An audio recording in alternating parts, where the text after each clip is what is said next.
Muy buenas y bienvenidos a mi canal Virtus Veritas. Como todo el mundo lo sabe muy bien y lo siente muy fuerte, es el hecho que todos estamos bajo la maldición del dinero y que algunas veces, en algunos momentos de nuestra vida, cometemos algunos errores conscientes o inconscientes que nos pueden afectar muy fuerte en el futuro. La maldición viene con el invento de la banca, hecho por los babilonios en la antigua Mesopotamia. Aprovechándose de la creencia de los fieles, los sacerdotes se convirtieron en los primeros banqueros de la historia. Recibían ofrendas y dádivas y custodiaban el depósito que los fieles les confiaban, realizando préstamos en especias. A su vez, los laicos también comenzaron la actividad bancaria. En el siglo XVII a.C., el rey Hammurabi de Babilonia reglamentó la actividad bancaria, constituyéndose la primera ley de bancos. Cuando comenzaron a aparecer las monedas de metal noble, se instauró la figura del cambista que intercambiaba monedas de diferentes reinos. Los griegos hacían préstamos con cobro de intereses. En el siglo IX a.C., en Trapeza, isla de Creta en Grecia, se llevó a cabo un importante desarrollo bancario con participación de los templos y las entidades oficiales y privadas que aceptaban depósitos y otorgaban préstamos, cambiaban monedas y concertaban préstamos entre las ciudades-estados helénicas. Realizaban operaciones de crédito y transferencias de fondos sin dinero físico, con papel equivalente al dinero físico llamado la letra de cambio, después el cheque. En Grecia, en Lidia, en el año 700 a.C., también en Roma en el año 330 a.C., también los israelitas en el templo de Jerusalén. Con el Imperio Romano se expandieron los bancos llamados mensae.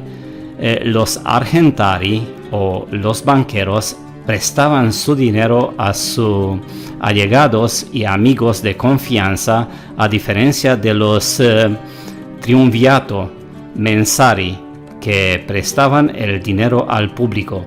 Crearon un instrumento de crédito denominado receptum, que era una promesa de pago.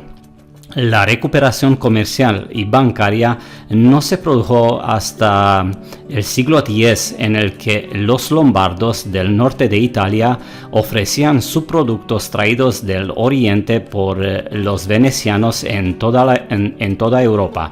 Estos comerciantes lombardos se fueron asociando y se convirtieron en los banqueros de Venecia en el año 1171. Los templarios, a partir de 1312, que desarrollaron técnicas credicias, operaciones de cambio, giros, transferencias de fondos, etc. El primer banco, 1157-1171 en Venecia, y luego en todos los países, hasta que en 1668 aparece el primer banco central en Suecia. La primera función de un banco central era financiar las guerras desde el siglo XVII. Después de 1650, como siempre he dicho en mis vídeos, después del primer evento cataclísmico, el Banco Central de Inglaterra fue creado en 1694 para financiar la guerra entre Inglaterra y Francia. También en España, en 1782, para financiar la guerra de la independencia americana, y en Francia en 1800 para financiar la guerra napoleónica. En 1875, uno de los bancos comerciales más grandes de Prusia, de Berlín, fue transformado en el Reich. Hasta aquí un poco de historia, y como antes, los bancos controlan toda nuestra vida y nos convertimos en sus esclavos aceptando sus ofertas, que hoy en día es el dinero electrónico, que el banco no lo tiene pero te lo presta y tienes que pagar con dinero físico la deuda trabajando duro. Y bueno, aquí es donde entra en juego el conocimiento prohibido. ¿Qué es el conocimiento prohibido? Y ya verás, si es dueño de una casa, un coche, tiene una tarjeta de crédito o un préstamo, esto es lo que tiene que saber. Todos estos diferentes tipos de deuda comenzaron con usted completando un pagaré o un contrato. Cuando esto se envió al banco y después de un proceso de aprobación recibe este dinero al firmar este contrato, y el banco le dice con bastante deshonestidad que les debe una deuda por esa cantidad de dinero y le da permiso para amortizar el pago de ese préstamo durante un periodo de tiempo establecido, generalmente 30 años para una hipoteca, por ejemplo. Pero también le cobran intereses por este conveniente servicio, entre comillas. Eso significa que para el final de esos 30 años probablemente habrá pagado el doble, si no el triple de la cantidad real del préstamo en la firma del contrato original llamado pagaré. Pero hay una cosa que el banco no le está diciendo. Una pieza muy grande, pero muy grande del rompecabezas. ¿Estás listo para escucharlo? Escucha con mucha atención. El dinero se crea cuando una persona, usted, firma un contrato llamado pagaré con un banco. Veamos, había una campaña para proteger a las personas de la ejecución hipotecaria por parte de estos bancos y compañías hipotecarias llamada Enséñame la nota. Una declaración simple pero efectiva y protectora. Simplemente significa que está solicitando el contrato original, digamos el pagaré, firmado por usted y el banco de ejecución hipotecaria cuando se creó el dinero y se le entregó para comprar su casa. Pero ya ves, el banco nunca puede producir esta nota. Y aquí, ¿por qué? El banco vende su nota, el pagaré o la escritura a la Reserva Federal o al Banco Central en el momento en que la firma, y luego la Reserva Federal o el Banco Central le da a ese banco la cantidad de dinero electrónico que luego le presta entre comillas a usted. Por lo tanto, el banco tiene un saldo de 0,000 dólares o euros o otra moneda en el punto de inicio y pago de su préstamo. Tienes que entender, así es como se crea, entre comillas, el dinero de acuerdo con las normas bancarias. El problema que tienen estos bancos es que ya no tienen la nota o el título de su casa porque ya la han vendido a su valor nominal a la Reserva Federal o al Banco Central, y para que un acreedor, el banco, presente un reclamo contra el deudor, usted debe ir a un tribunal de ley y mostrar las pruebas de su reclamo para cobrarle su supuesta deuda. Sin embargo, la única prueba de su reclamo por la ejecución hipotecaria de su casa es de hecho esa nota original, la promesa de pago o el pagaré que firmó y que creó el dinero que permitió al banco otorgarle ese préstamo. En primer lugar. En segundo lugar, dinero de la nada.